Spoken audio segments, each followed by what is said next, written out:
Yeah. We're ready. I call this July 20th, 2026 meeting of Newberry County Board of Trustees to order. We have a quorum present this evening with all members present. Dr. Anderson, do we have any amendments to the agenda? No amendments. Okay, do I have a motion to approve the agenda? Madam Chair, I move to approve the agenda as is. Second. All those in favor? Aye. Okay, do I have a motion to move into executive session to discuss employment recommendations and updates, hirings and separations, and the superintendent evaluation? So moved. Second. All those in favor? Aye.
We return to open session. Mr. Bledsoe, would you lead us in our invocation, please? Will you pray with me? Our Heavenly Father, we come together tonight, and first of all, with hearts full of gratitude, thank you for your blessings. Father, thank you for every good and perfect gift. Thank you for your divine providence in the lives of these people that you brought together. We come together tonight to invoke and ask for your blessing, not only on this meeting, but on this entire school district, on every person that's affected by it, not only the staff and everybody that makes the schools what they are, but the students and the families and everybody in the community. And Father, we just ask your blessings now as we seek to honor you and do the right thing for the people of this county. In Jesus' name I ask it. Amen. Amen. Please join me for the Pledge of Allegiance. I pledge allegiance to the flag of the United States of America and to the republic for which it stands, one nation, under God, indivisible, with liberty and justice for all.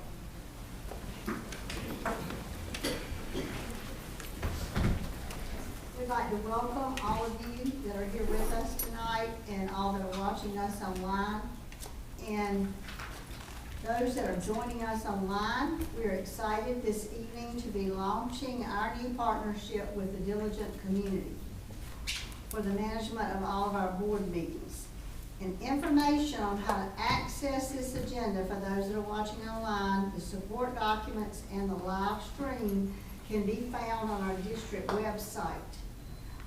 Please be patient with us as a district as we work through this transition, as they are being patient with some of us board members as well. All right. We'd also like to welcome our media that is watching us online. Is there any action as necessary from executive session? Madam Chair, I move that we accept the administration's recommendations for hire.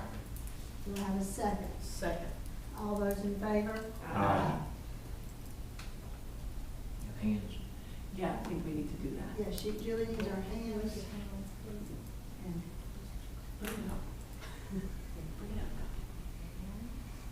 we should see it in just a moment.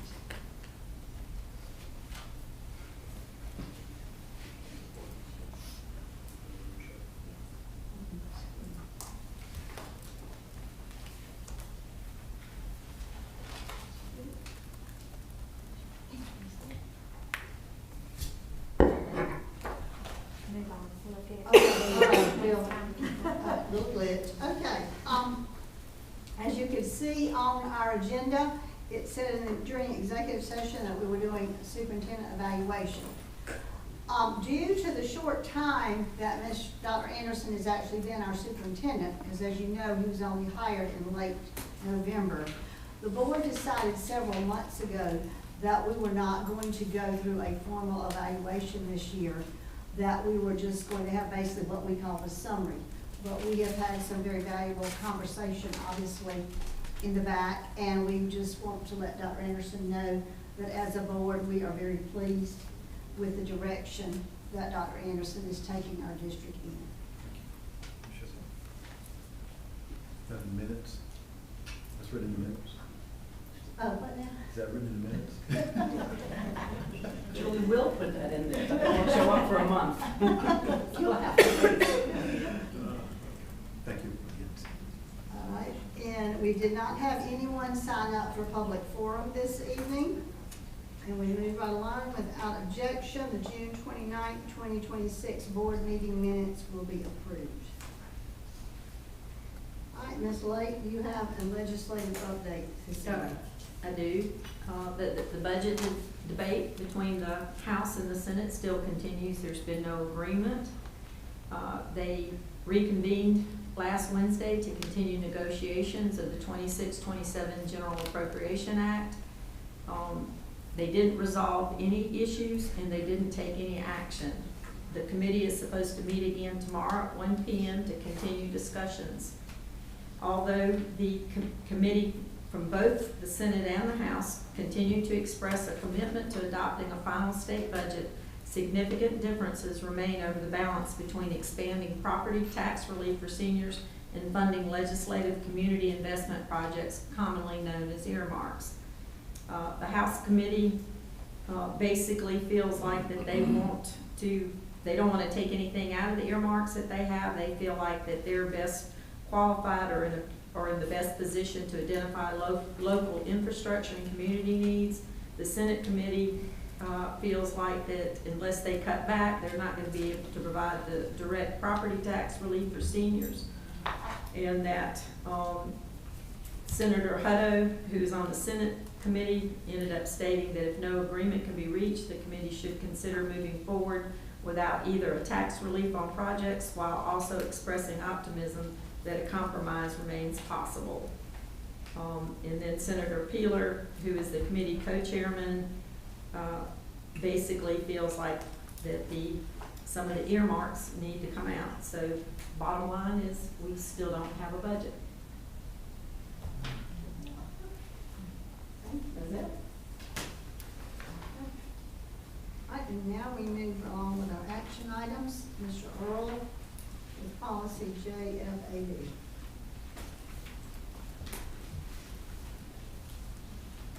Madam Chair, members of the board, Superintendent Anderson, I present to you for first reading of policy JFAB, admission of non-resident students. This policy this is the model policy that was sent to us from the State School Board Association. At this time, I will open the floor to any recommendations or suggestions that you have as regards to this policy.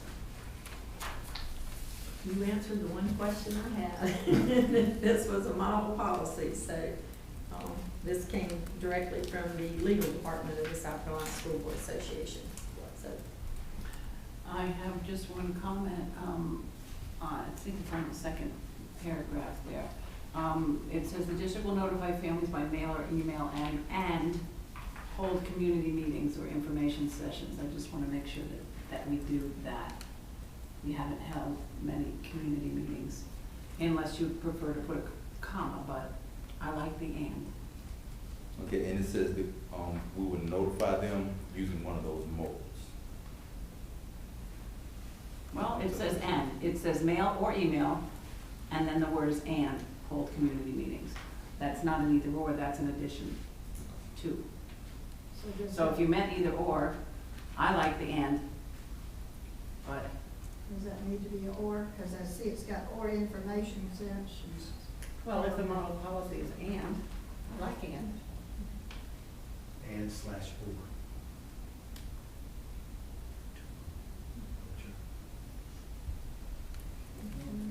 What y'all think, Liz? And/or.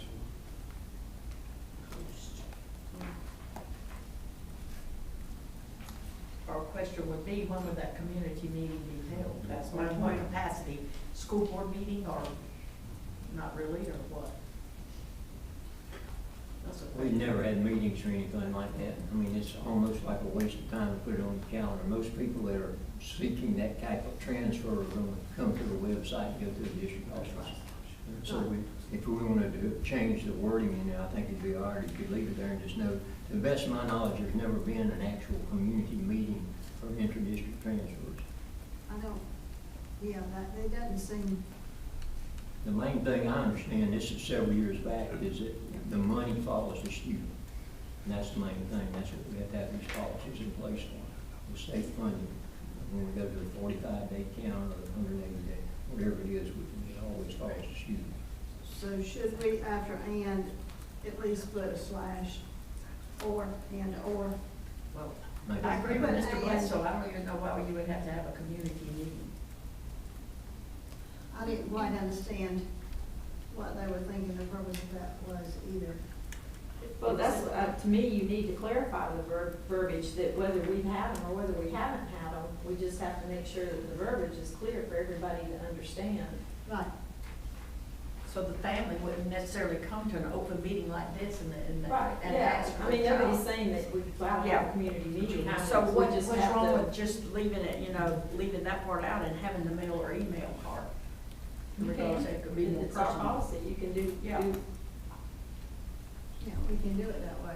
That's what Ms. Lake said, we need to make sure our policies follows what we want to do. I would say, geek, I would say take out the whole, community meeting. Mr. Earl, have you ever held a information session regarding transfers? No, and typically this, group of individuals are coming from outside of our district. Right. So typically they make a phone call, or sometimes they come to our office if they have any questions or assistance. There was some push in the last few days about some of the one of the particular charter schools that closed in a rush of getting children enrolled in public school. And I didn't know if that had any effect on that or not. The Green Charter in Irma closed and they were flooding in that part of town. Yeah, not that I'm aware of. Typically the families have been in nearby counties already. Yeah, I'd just like to strike a hole into that sentence. Put a period after email. Right. Yes. I agree. I agree too. We'll notify by mail or email regarding inter-district transfer. There you go. Right, just take out.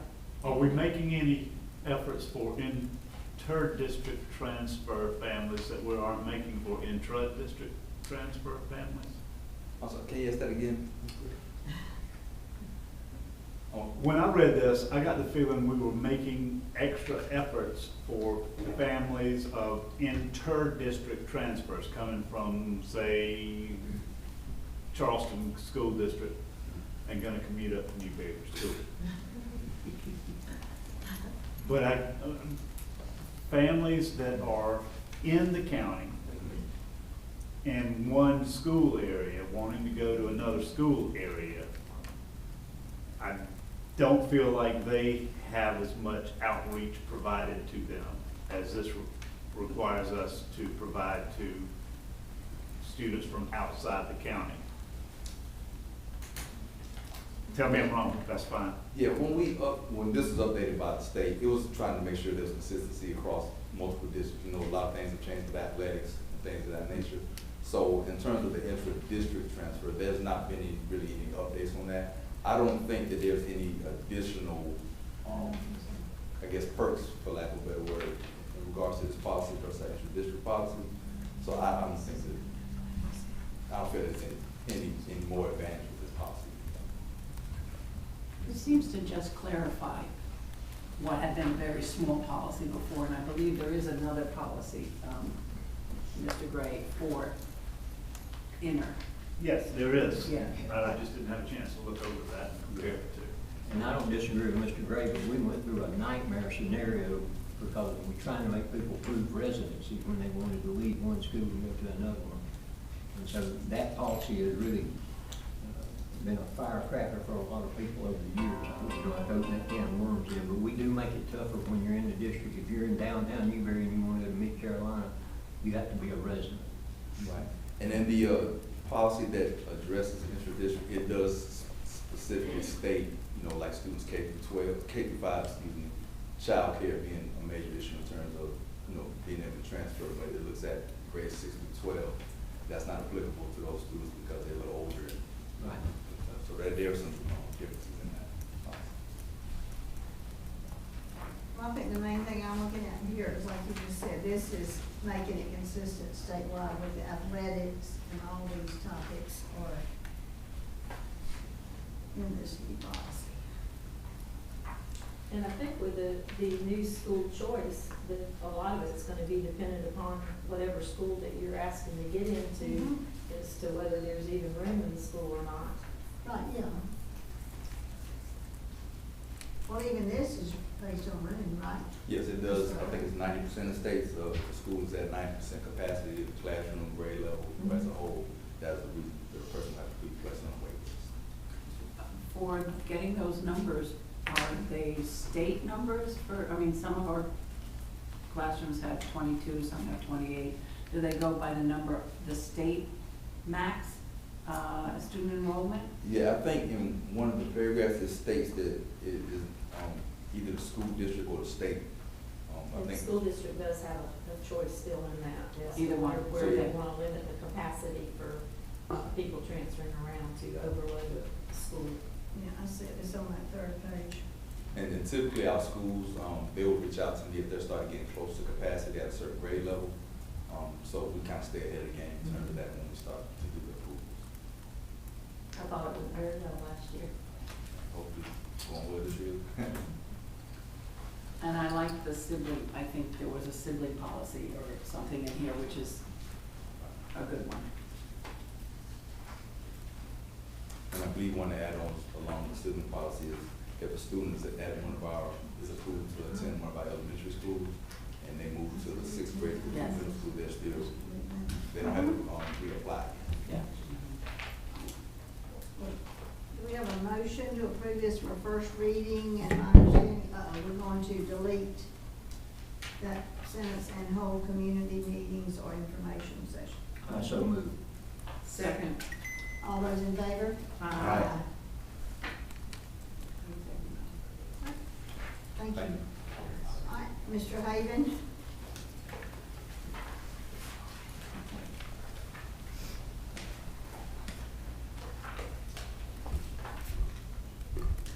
Madam Chair, Dr. Anderson, members of the board. At this time, I'd like to welcome Mr. John Anderson and Mr. Theo DeBose from Haynesworth Sinclair Boyd to go over our action item, our general obligation bond resolution.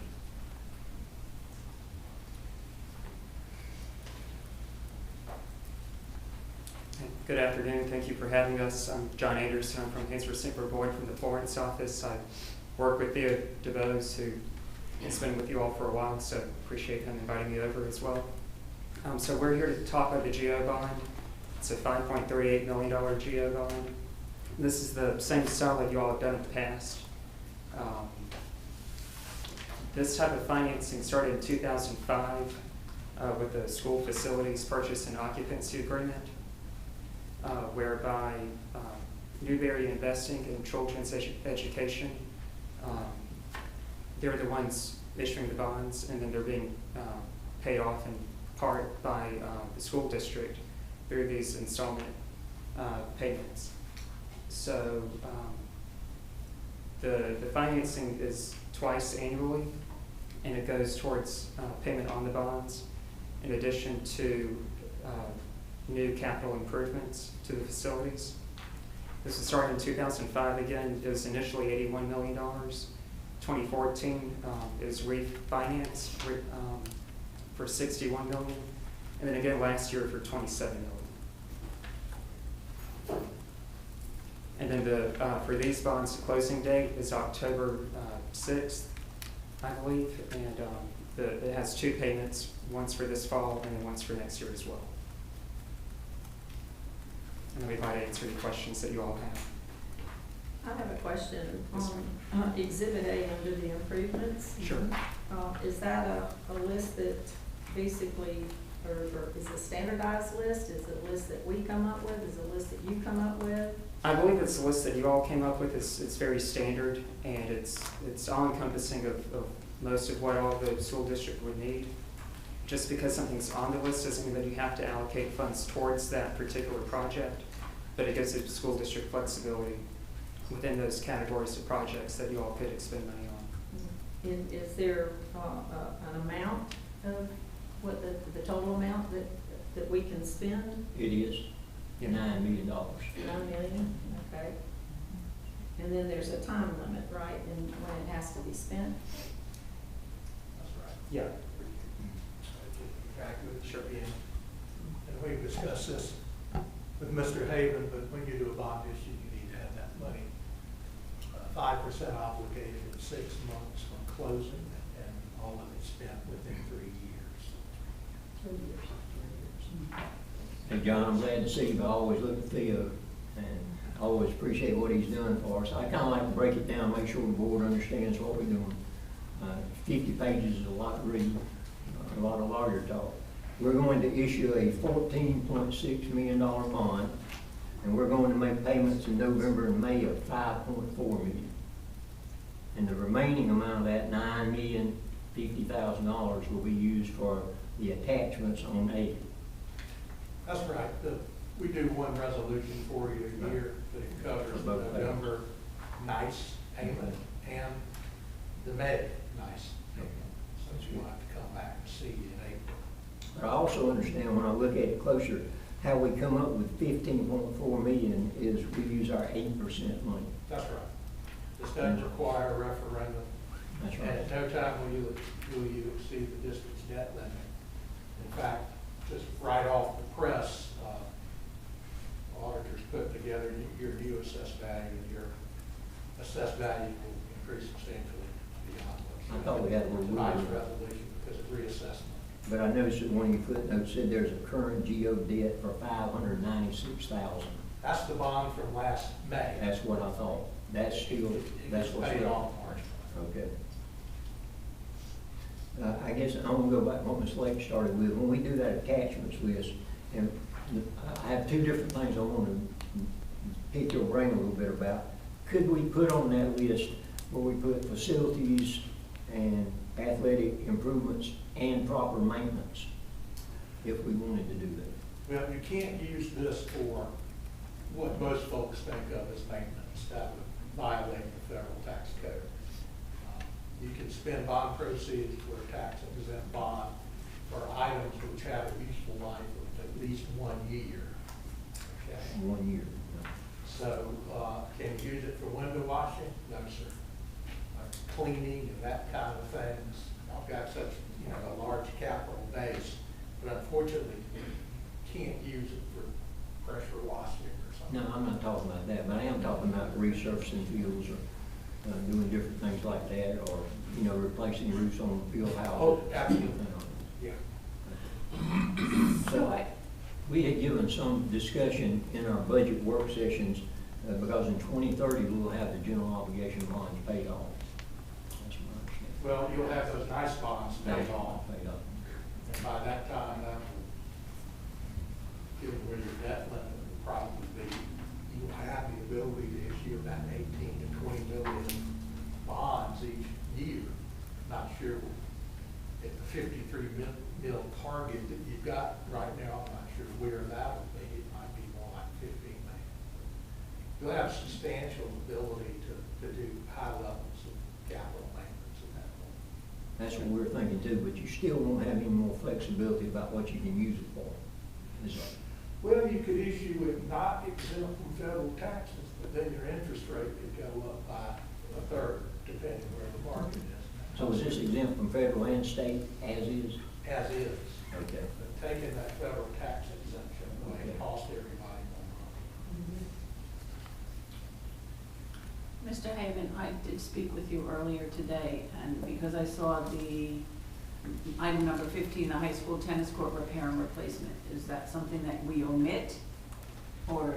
Yeah, that's something that, whenever I was going through the list with Mr. DeBose, I must have omitted taking that off because we had already started those projects. So that's something that didn't need to be on there, so. Which one is that? The high school tennis court repair and replacement. Good. Just strike it from the list. Yeah. And then any furniture, this is the first source of money that we use for any furniture purchases, is that correct? Because I think that there was confusion about that last time, some of the furniture purchases came out of general, is that correct? So into FY '25, y'all did approve some furniture to be purchased with fund balance funds, but we could have utilized this with it, so. Motion. Any other questions? All right, do we have a motion to? One more question. Oh, Does having this in place affect our ability or eligibility to be involved in a capital sales tax program or project? Like, does it make us ineligible for such? No. But the ineligibility, which is too strong a word, but the Capital Project Sales Tax Act, which I've worked on in this county, so I know a little about it, is really directed at facilities other than school facilities. You can do a joint project, which we put in there in the state law, so you can do joint recreation facilities or joint arts facilities. I just talked to school district representatives who have done something similar, so I was just curious. And invocation to voters, so that we're not. Right. Yep, well, yes, absolutely. thank you, that's a good question. All right, now, do we have a motion to? I move we accept the resolution. those in favor? Thank you very much. Thank you. As always, good to see you. All right, and Mr. Hayden, you're.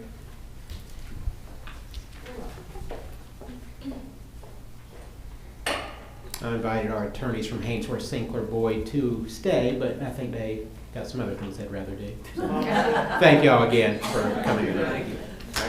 So for Madam Chair, Dr. Anderson, members of the board, I'm going to go through the June cash flow report. So we started the month of June with $24.5 million, and after deposits of 5.6 and claims of $7 million, we ended the month with $23.1 million.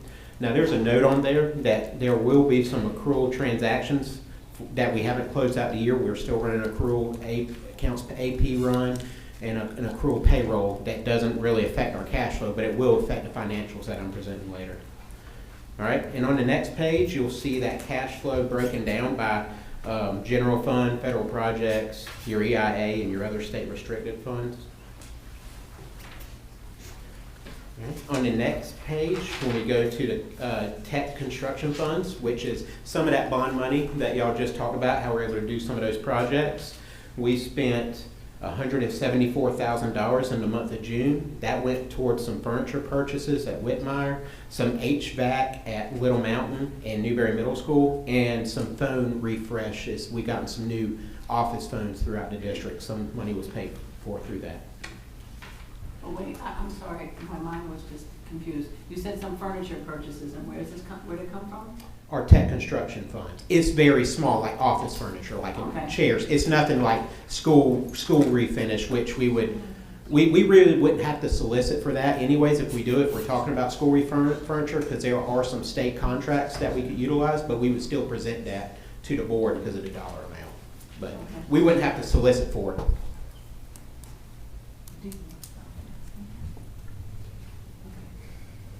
So, Mr. Haven, in the accrual transactions, would any of those be revenue or all of those would be expenditures?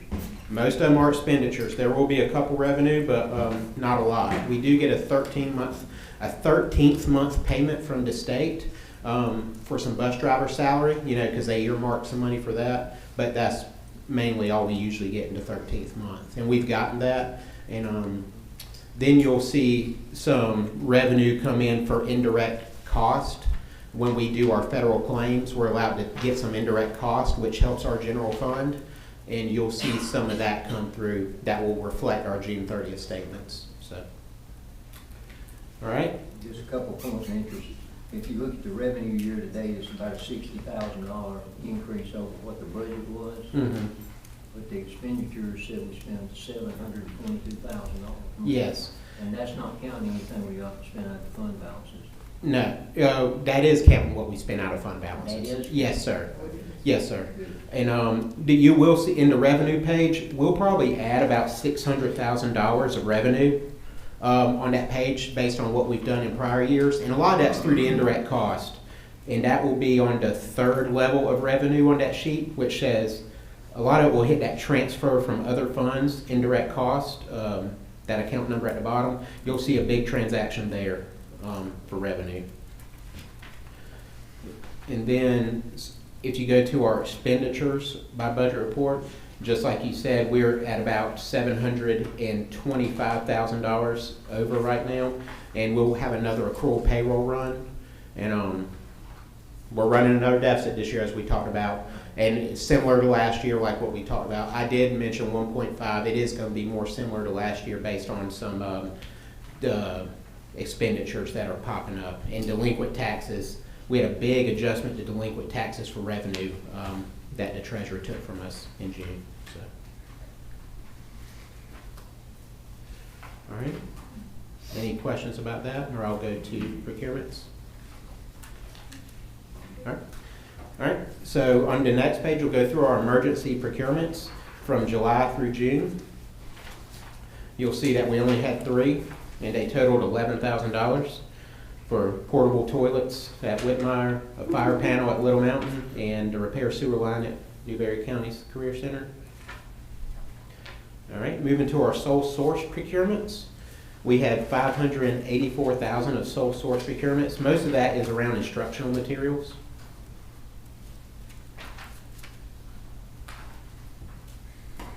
And- I have a question about that. Yes, ma'am. Is all McGraw-Hill, the open court things, are they all consumables? Based on this, when it says reading materials K-3, I'm assuming so. You know, when we get these sole source procurements, usually the person in instruction goes to my procurement officer, they want to do a sole source. This vendor's the only person that offers it, and then it gets approved, or they put it out there and research it, and then we approve it. Make sure that really is the only vendor in the state that offers it.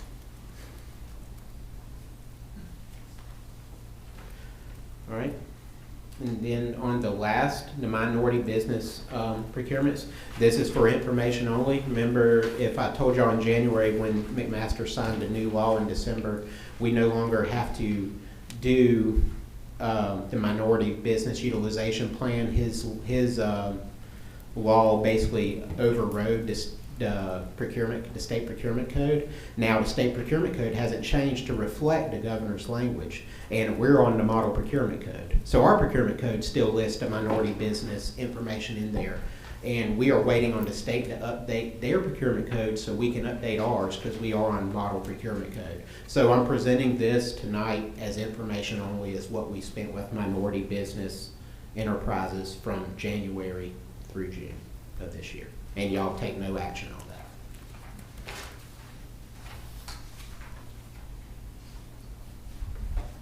Any questions? I have a question. The top section is what we spent on minority business enterprises, 854,000. What's the 18 million? That's our total expenditures that aren't payroll related. So So if you took 854 and divided by 18, you would get our percentage that we spent with minority businesses. that's why it's there, okay. Yes, ma'am. Thank you. All right, thank you. Thanks, sir. And Ms. Stribble? And Madam Chair, if you don't mind, before Ms. Stribble gets started with her report, you all know that she came on board with us last month, but she's never had the opportunity, I've never had the opportunity to openly welcome her officially as our new Assistant Superintendent of Instruction. So with that being said, welcome, Ms. Stribble. She's already hit the road running, already started adding value to our school district and our principals and myself, and she's jumped in with both feet, and we're proud to have her. So again, welcome, Ms. Stribble. Thank you. Good evening, Madam Chair, members of the board, and Dr. Anderson. Tonight I have for you the school opening plan for 2026-27, and there it is.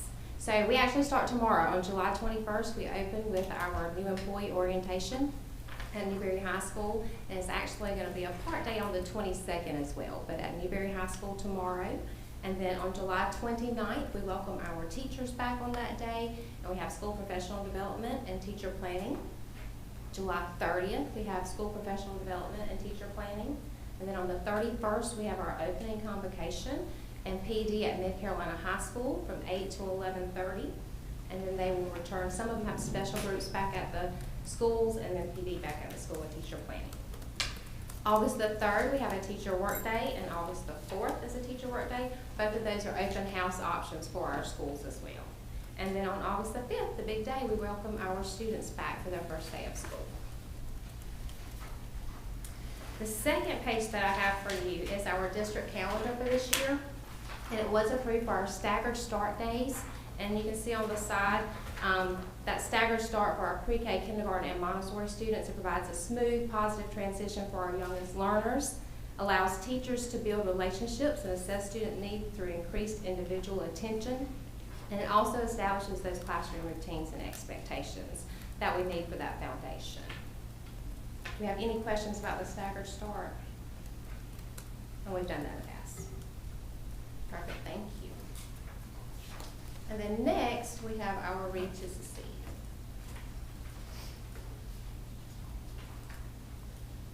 And so Act 114 of the Read to Succeed legislation requires that a student must be retained in the 3rd grade if the student fails to demonstrate reading proficiency. That scoring does not meet expectations on SC Ready reading. A student may be exempt for good cause from the mandatory retention, but shall continue to receive instructional support and services and reading intervention that's appropriate for their age and reading level. So our data here at the district level, for this chart, the first column is the number of students that's qualified for SRC for our summer reading camp, and that's by school, and that is the students that did score does not meet on SC Ready reading. The second column is the number of students that qualify with it does not meet, but they also qualify for a good cause exemption. And then the third column is the number of students we actually had to attend our summer reading camp. And then the last column is the number of students that were retained by school. And so for a total, we had 7 students this year that were retained in 3rd grade, and that's 1.7% of our 3rd graders. I'm sorry, are you Dr. or Mrs.? Mrs., okay. I'm Allison. Thank you. How is it that Newberryell had 13 qualified and 14 came? Can parents choose to send them if they're not?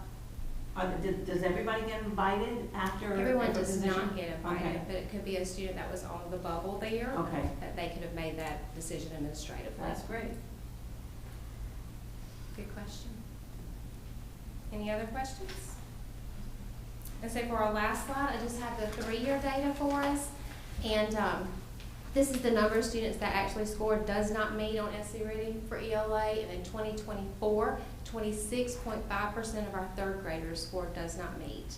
And then in 2025, we had 20.5% of our 3rd graders, and we saw a big decrease there.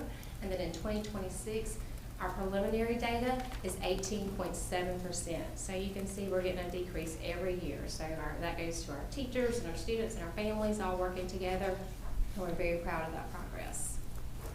Allison. Yes, ma'am. What percentage of the summer school, or whatever the reading program was, administered by teachers versus tablet, or was it all? All teachers. All teachers All for this teachers, summer yes, school? ma'am. All Oh, great. face-to-face. Okay. We had RISE program. Mhm. We had interventionists there. We had Good. special education teachers there. It was all face-to-face.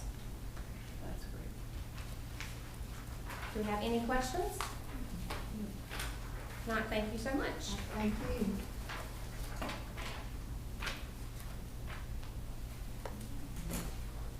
Operations? Yep. And for operations tonight, Mr. Livingston is out of town, so Mr. Haven will be reporting on his behalf.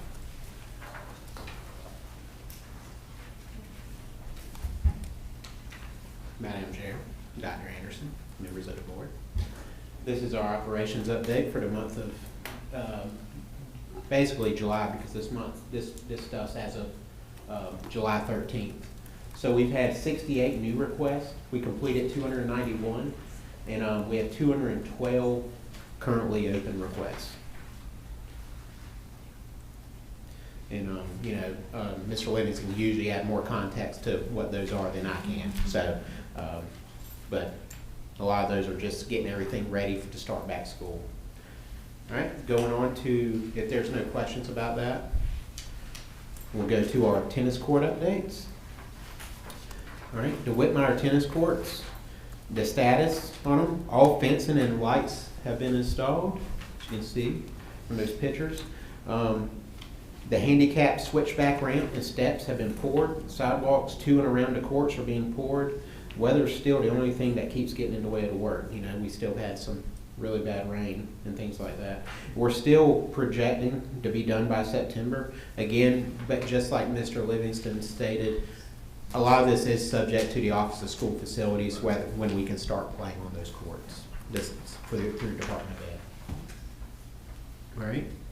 If there's no questions on that, we'll go through the Newberry High School tennis court resurfacing. I'm sure almost all of y'all saw that driving by here. We've gotten those resurfaced. The nets are up. I saw those today, so I look like these just came up.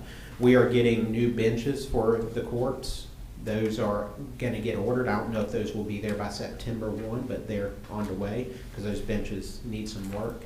And then we have a couple work orders getting taken care of for the bleachers and stuff there, some pressure washing and some trimming of some of those evergreens, or I'm not an arborist, I can't tell you what kind of trees they are, but they need to be cut a little bit. Any questions? Where are we on some of the summer maintenance? Is the Bud Group doing are they doing floors, or is that a subcontractor, or how's it being? It's through the Bud Group. They are subcontracting it out. It's going. We are getting it. We've been really putting our thumb on the pulse of the urgency to make sure everything gets done before school starts. I understand we still have some not completed yet that the teachers can't move in. Yes, sir. Yes, sir. And we're hoping before teacher's first day, the 29th, all that's taken care of. We've been in constant contact multiple days a week with multiple people at the Bud Group to make sure this stuff is taken care of. Is that one particular school, or is that sort of more widespread? It's at least 2 or 3 that I know of. Well, I know of some as well based upon our principals, and just FYI, no one knows this, but I did have a one-on-one conversation with some higher ups at the Bud Group, so, and this was last Thursday morning. Yeah. So I got some assurance that things will speed up. It sounded like they were trying because they were pulling people off one, and, you know, if they Sure. hadn't completed, they went somewhere else, so that's all you can ask. That's all that I can ask, but at the end of the day, this is what I shared with them as well. I know they service multiple districts, not concerned about other districts, concerned about this one. So he, I think he received the message loud and clear. Okay? Good. All right. Thank you. Mr. Earl?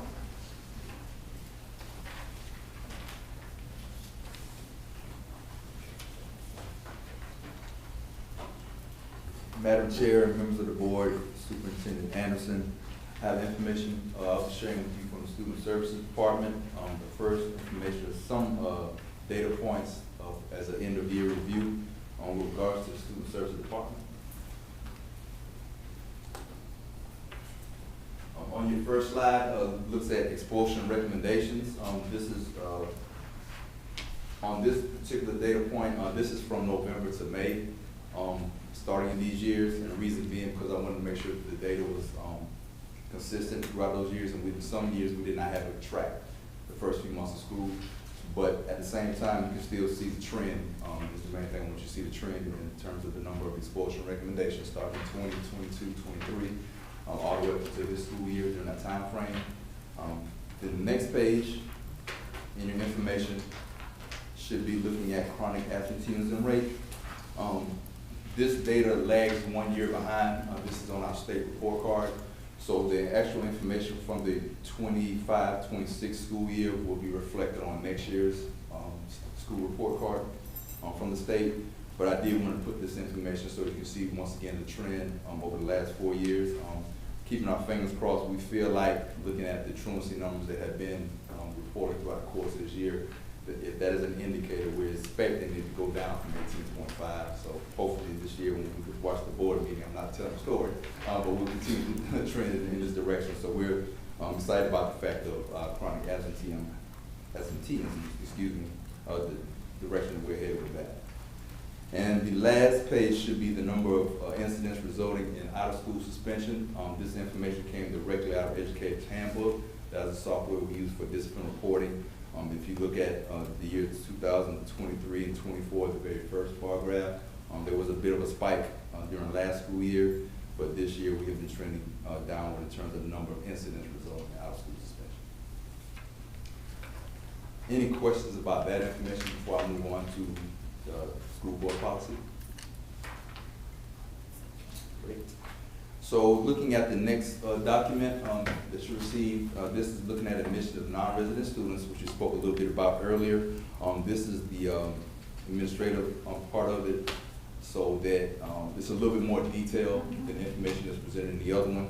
I believe some of the questions were asked about capacity and things of that nature. Some of that is addressed a little better in this administrative rule. One thing to note is that it talks about capacity numbers, making sure that we post that information. So as soon as we get all these, get the second reading out of the way, get that solid, and we're gonna make sure that we comply with this one as well. And this is a model policy, there has not been any adjustments made as to this policy, and this is for informational reading. So my question earlier about making it more or less easy for a student from outside the county to come into one of our schools, the transfer fee would be one way that outside, or students from outside the county would be, there would be an additional step for them to take that students inside the district who are transferring from one school to another inside the district do not have to take, right? That's correct.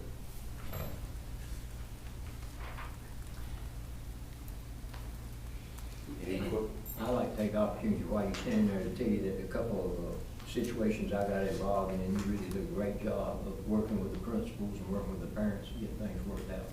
I think you've got the parameters in the rule and in the policy to keep troublemakers out and to make sure that we're not overcrowding schools. I think you've done a great job with that. Thank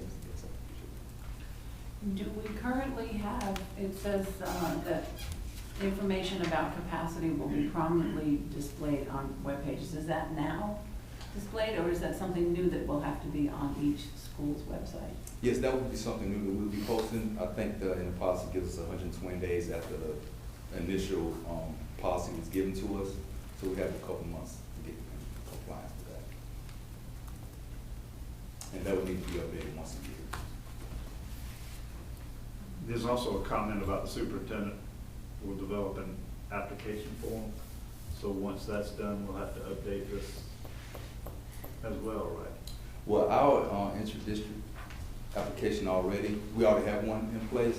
I don't think that there's anything that we really need to update, because I believe most of the requirements are just asking what the student's home residence is in terms of the school district, grade level, things of that nature. So I don't think that there's much that would need to be updated, if anything at all. Well, in the rule, it says the superintendent will develop an application form. But if that's already been developed, then we need to edit that sentence.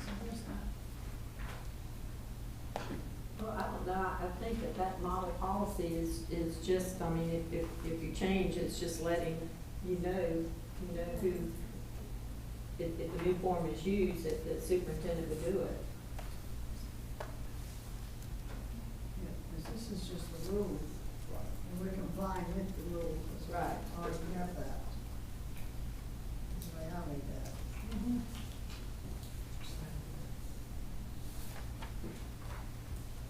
So the form we have now has all this information about their behavior, if they've gotten absences, it has all that on it already. Yes, when they apply, that will be a part of their records. So we will look in to see if there's a discipline or attendance and things of that nature, to make sure they're in compliance. Can you explain to me, somewhere I read about there's an exception for Whitmire School to take 2 other districts? Can you just explain that to me, because I'm not familiar? Yeah, so we have an agreement with those counties because of proximity. So because those are rural districts as well, it's less of a commute, I'll say it like that. Sometimes for some students in Union County go to Whitmire Community School. So we do have quite a few individuals that transfer from Union to Whitmire. Do we have any Whitmires that go to Union or the other district? I'm not sure how many goes there, but I would assume probably there are some, but I can't find that out. I know we get a pretty good influence down in Whitmire Community. And just for clarification, most of those have Whitmire addresses, but they live in Union County or Lawrence County. And they have a fee base? No, the money follows you. The money follows the student, okay. And that is an agreement they will have with them. They still fill out the inter-district transfer form, but we pretty much set all of it. It's still related to capacity though as well. Any other questions? Thank you. All right, thank you.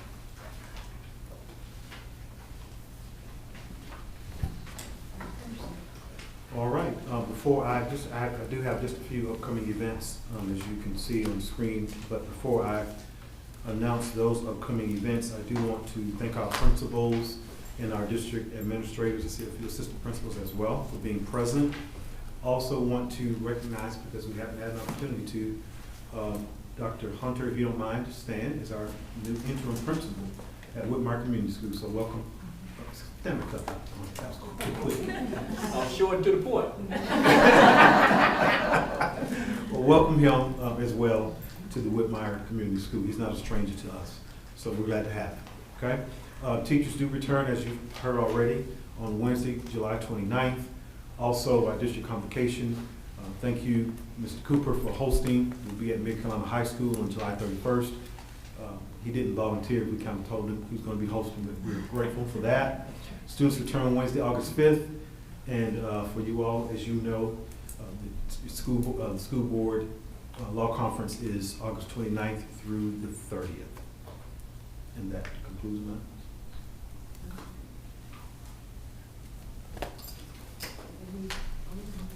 Well, diligent, did it? Have you gotten any feedback from online people watching?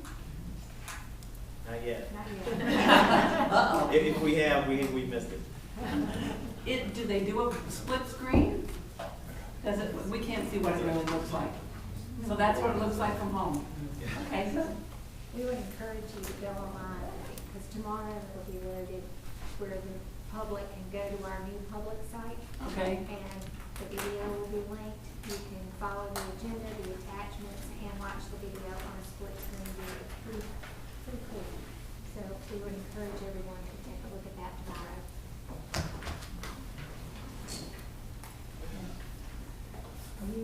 We thank you for, you've been back there, folks at home can't see, Ms. Rose has been diligently working back there this evening, trying to get us our first run of results.